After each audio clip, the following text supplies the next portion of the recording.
Hi അസ്സാം വലൈക്കും welcome back. അപ്പം റമദാനൊക്കെ ആയിട്ടുണ്ടല്ലോ. അപ്പം നമുക്കിന്ന് നൈസ് പത്രിയുടെ റെസിപ്പി നോക്കാം കേട്ടോ. റമദാനിൽ കൂടുതലായിട്ട് ഉണ്ടാക്കുന്ന ഒരു ഐറ്റമാണ് നൈസ് പത്രി.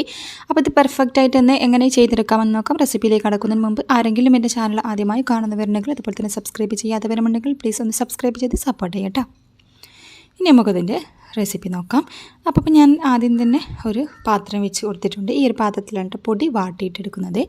അപ്പോൾ അരിപ്പൊടി നമുക്ക് വെള്ളത്തിലിട്ടൊന്ന് വാട്ടിയിട്ടെടുക്കണം. ഞാനിപ്പോൾ പുറത്തുനിന്ന് വാങ്ങുന്ന പാക്കറ്റ് പൊടി ഉണ്ടല്ലോ, അത് ഉപയോഗിച്ചിട്ടാണ് റെഡിയാക്കി എടുക്കുന്നത്. അപ്പോൾ പൊടി വാട്ടിയെടുക്കുമ്പോൾ ശ്രദ്ധിക്കുക, അതിലേക്ക് വേണ്ട വെള്ളം ഒരു കപ്പ് പൊടിക്ക് 1.5 കപ്പ് വെള്ളം എന്ന രീതിയിലാണ് ഒഴിച്ച് കൊടുക്കേണ്ടത്.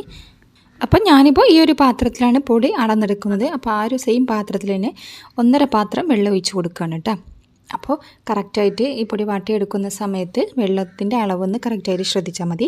ഈ പത്തിരി റെഡിയാക്കി എടുക്കുമ്പോൾ വെള്ളത്തിൻ്റെ അളവും നമ്മൾ പൊടി വാട്ടിയെടുക്കുന്ന സമയം, അതുപോലെ തന്നെ ചുട്ടെടുക്കുന്ന സമയം, ആ ഒരു കറക്റ്റായിട്ടുള്ള ആ ഒരു ഭാഗം മാത്രം ശ്രദ്ധിച്ചെടുത്ത് കഴിഞ്ഞാൽ നമുക്ക് പെർഫെക്റ്റായിട്ടുള്ള പത്തിരി, നൈസ് പത്തിരി റെഡിയാക്കി എടുക്കാൻ പറ്റും കേട്ടോ. ഇനിയിപ്പോൾ 1.5 പാത്രം വെള്ളം ചേർത്ത് കൊടുത്തിട്ടുണ്ട്. ഇനി അതിലേക്ക് 1 ടീസ്പൂൺ ഉപ്പും കൂടെ ചേർത്ത് കൊടുക്കുകയാണ്. അപ്പോൾ ഉപ്പ് ചേർത്ത് കൊടുക്കുമ്പോൾ ശ്രദ്ധിക്കുക, കുറച്ചൊന്ന് മുന്തിയിട്ട് വേണം ഉപ്പ് ഉണ്ടാവാനായിട്ട്. അപ്പോഴാണ് പൊടി വാട്ടിയിട്ടെടുക്കുമ്പോൾ കറക്റ്റായിട്ടുള്ള ഉപ്പ് ഉണ്ടാവുള്ളൂ. ഇനി അതിൻ്റെ കൂടെ തന്നെ 2 ടേബിൾ സ്പൂൺ വെളിച്ചെണ്ണയാണ് കേട്ടോ ചേർത്ത് കൊടുക്കുന്നത്. അപ്പോൾ ഈ വെളിച്ചെണ്ണ ഈ സമയത്ത് ചേർത്ത് കൊടുക്കുമ്പോൾ നമുക്ക് കുഴച്ചെടുക്കുന്ന സമയമുണ്ടല്ലോ, അപ്പോൾ പെട്ടെന്ന് തന്നെ കുഴഞ്ഞ് സോഫ്റ്റായിട്ട് കിട്ടുകയും ചെയ്യും. അപ്പോൾ വെളിച്ചെണ്ണയ്ക്ക് പകരം സൺഫ്ലവർ ഓയിൽ ചേർത്ത് കൊടുത്താലും മതി കേട്ടോ. ഇനി നന്നായിട്ട് തന്നെ ഒന്ന് വെട്ടി തിളച്ച് വരട്ടെ. അതിനുശേഷമാണ് പൊടി ചേർത്ത് കൊടുക്കേണ്ടത്. അപ്പോൾ അത് നന്നായിട്ട് തന്നെ തിളച്ച് വന്നിട്ടുണ്ട്. ഇനി ഇതിലേക്ക് നമുക്ക് അരിപ്പൊടി ചേർത്ത് കൊടുക്കാം.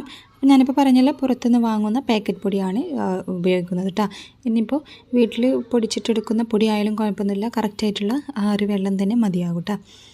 അപ്പോൾ ഇത് ചേർത്ത് കൊടുത്തിട്ട് ഒരു 5 സെക്കൻഡൊക്കെ ഏറ്റവും കുറഞ്ഞ തീയിലിട്ടിട്ട് ഒന്ന് അടച്ച് വെച്ച് കൊടുക്കുക. അതിനുശേഷം നന്നായിട്ട് തന്നെ നമുക്കൊന്ന് മിക്സ് ചെയ്തിട്ടെടുക്കട്ടെ. അപ്പോൾ ആ ഒരു വെള്ളം ഇതിലേക്ക് കറക്റ്റായിട്ടുണ്ട്. നന്നായിട്ട് തന്നെ മിക്സ് ചെയ്തെടുക്കുക. ഈ സമയത്തൊക്കെ ഫ്ലെയിം ഏറ്റവും താഴെ, ഏറ്റവും ലോ ഫ്ലെയിമിലിട്ട് ചെയ്തെടുക്കാൻ ശ്രദ്ധിക്കട്ടെ, അല്ലെങ്കിൽ ഈ പൊടി പെട്ടെന്ന് തന്നെ കരിഞ്ഞു പോകും. അപ്പോൾ നന്നായിട്ട് തന്നെ കുഴച്ചെടുത്തിട്ടുണ്ട്. കണ്ടല്ലോ, കറക്റ്റായിട്ടുള്ള പരുവത്തിൽ തന്നെ കിട്ടിയിട്ടുണ്ട്. ഇതുപോലെ നന്നായിട്ട് തന്നെ ഒന്ന് കുഴച്ചിട്ടെടുക്കുക. ഇനി ഇത് ഒരു 10 സെക്കൻഡ്, ഒരു 10-15 സെക്കൻഡും കൂടെ ആ ഫ്ലെയിം ഓഫാക്കാതെ തന്നെ നന്നായിട്ട് തന്നെ അടച്ച് വെച്ചിട്ട് കൊടുക്കട്ടെ. അപ്പം ആവിയൊന്നും പുറത്തേക്ക് പോവാത്ത രീതിയിൽ അടച്ച് വെച്ച് കൊടുക്കുക. ഒരു 10-15 സെക്കൻഡൊക്കെ മതിയാവും. അതിനുശേഷം നമുക്ക് ഫ്ലെയിം ഓഫാക്കി കൊടുത്താൽ മതി.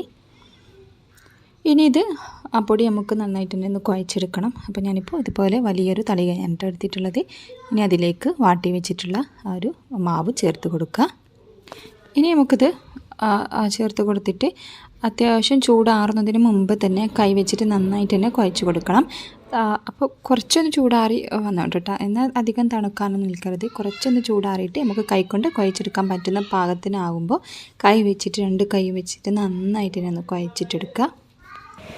അപ്പോൾ ചെറിയൊരു ചൂടോട് കൂടെ തന്നെ കുഴച്ചെടുക്കാനായി ശ്രദ്ധിക്കണം കേട്ടോ. അപ്പോൾ ഓവർ ചൂടാറാനൊന്നും നിൽക്കരുത്. അപ്പോൾ അത് അത്യാവശ്യം നല്ല ചൂടുണ്ട് കേട്ടോ ഈ ഒരു ടൈമിൽ തന്നെ. അപ്പം നമുക്ക് നന്നായിട്ട് തന്നെ ഒന്ന് കുഴച്ചിട്ടെടുക്കാം. മാക്സിമം ഒരു 5 മിനിറ്റെങ്കിലും ഇത് നന്നായിട്ട് തന്നെ കുഴച്ചിട്ടെടുക്കുന്നുണ്ട്. അപ്പോൾ നമ്മൾ വാട്ടുന്ന സമയത്ത് വെളിച്ചെണ്ണ ഒഴിച്ച് കൊടുത്തതുകൊണ്ട് തന്നെ പെട്ടെന്ന് തന്നെ ഇത് സോഫ്റ്റായിട്ട് കിട്ടും കേട്ടോ. അധികം കുഴച്ചെടുക്കേണ്ട ആവശ്യമൊന്നുമില്ല.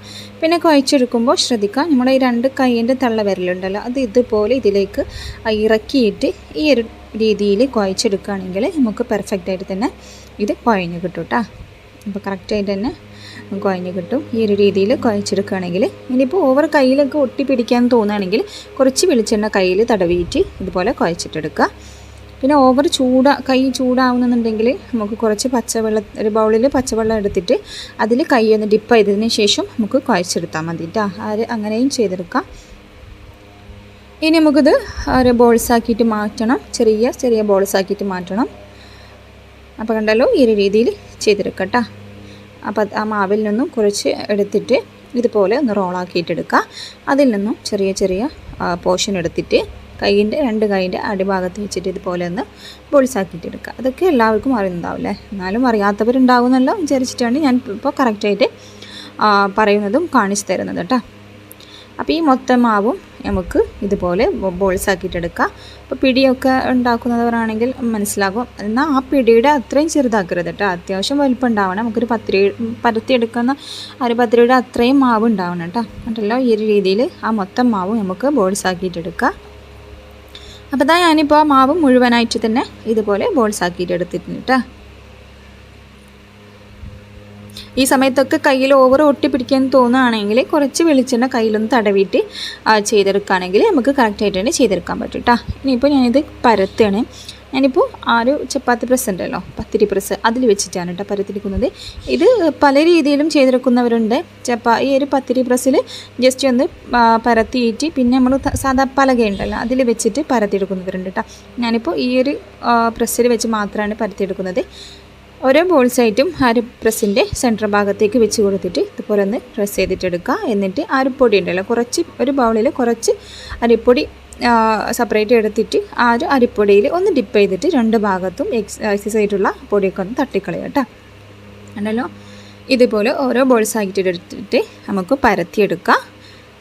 എന്നിട്ട് ആ ഒരു അരിപ്പൊടിയുടെ മിക്സ് ഉണ്ടല്ലോ, കുറച്ചുകൂടെ അരിപ്പൊടി എടുത്തിട്ട് ഇതുപോലെ രണ്ട് ഭാഗത്തേക്കും കുറച്ച് അരിപ്പൊടി ആക്കിയിട്ട് എക്സസ് ആയിട്ടുള്ള പൊടി നന്നായിട്ട് തന്നെ തട്ടിക്കളയുക.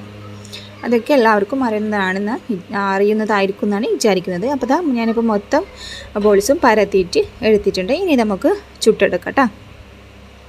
അപ്പം ഞാനിപ്പോൾ വിറകടുപ്പിൽ ആ ഇരുമ്പിൻ്റെ ചട്ടി ഉണ്ടല്ലോ അത് വെച്ചിട്ടാണ് കേട്ടോ ചുട്ടെടുക്കുന്നത്. അപ്പം നന്നായിട്ട് തന്നെ കലി ചൂടായി വന്നിട്ടുണ്ട്. അതിലേക്ക് ഓരോ പത്തിരിയായിട്ട് നമുക്ക് ചേർത്ത് കൊടുക്കാം. അപ്പോൾ ഈ ചുട്ടെടുക്കുന്ന സമയത്തും നന്നായിട്ട് തന്നെ ശ്രദ്ധിക്കണം.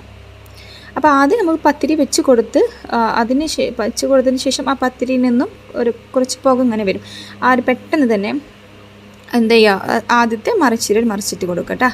അതിനുശേഷം കുറച്ച് ടൈം വെച്ച് വരുമ്പോൾ ആ ഒരു പത്തിരിയുടെ മുകളിലായിട്ട് ചെറിയ ബബിൾസ് വരും. കണ്ടാ, ഇതുപോലെ കാണുന്ന സമയത്ത് വേണം അടുത്തത് നമുക്ക് മറിച്ചിട്ട് കൊടുക്കാൻ.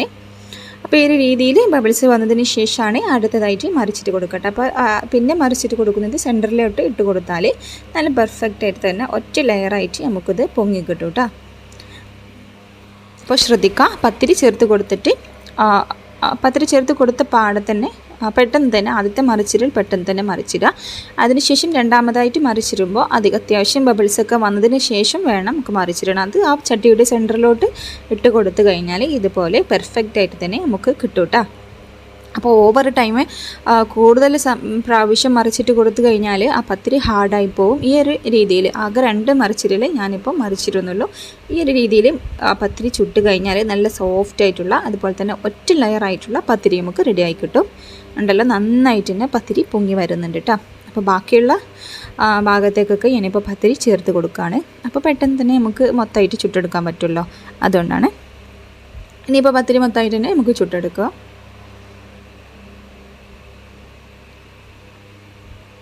അപ്പം ഞാനിപ്പോൾ മുഴുവൻ പത്തിരിയും ചുട്ടെടുത്തിട്ടുണ്ട് കേട്ടോ. ഉണ്ടല്ലോ നല്ല സിമ്പിളാണ്, നല്ല ടേസ്റ്റാണ് കേട്ടോ ഇത്. അപ്പം നമുക്ക് ഒഴിച്ചു കൂടാനാവാത്ത ഒരു വിഭവമാണല്ലോ നൈസ് പത്തിരി. അപ്പോൾ ഇത് അറിയാത്തവരുണ്ടാവുമെന്ന് വിചാരിച്ചിട്ടാണ് ഇത്രയും ഡീറ്റെയിൽ ആയിട്ടുള്ള വീഡിയോ ഞാൻ എടുത്തിട്ടുള്ളതും അപ്ലോഡ് ആക്കിയിട്ടുള്ളതും. അപ്പോൾ ഈ വീഡിയോ ഇഷ്ടപ്പെട്ടാൽ ലൈക്ക് ചെയ്യാനും ഷെയർ ചെയ്യാനും കമൻറ്റ് ചെയ്യാനും സബ്സ്ക്രൈബ് ചെയ്യാത്തവരുണ്ടെങ്കിൽ സബ്സ്ക്രൈബ് കൂടെ ചെയ്യാനും സപ്പോർട്ട് ചെയ്യാനും മറക്കരുത് കേട്ടോ. അപ്പോൾ ഇത്രയുള്ള ഇന്നത്തെ വീഡിയോ. പുതിയ വീഡിയോയുമായി വരുന്നത് വരെ താങ്ക്സ് ഫോർ വാച്ചിങ്. ബൈ.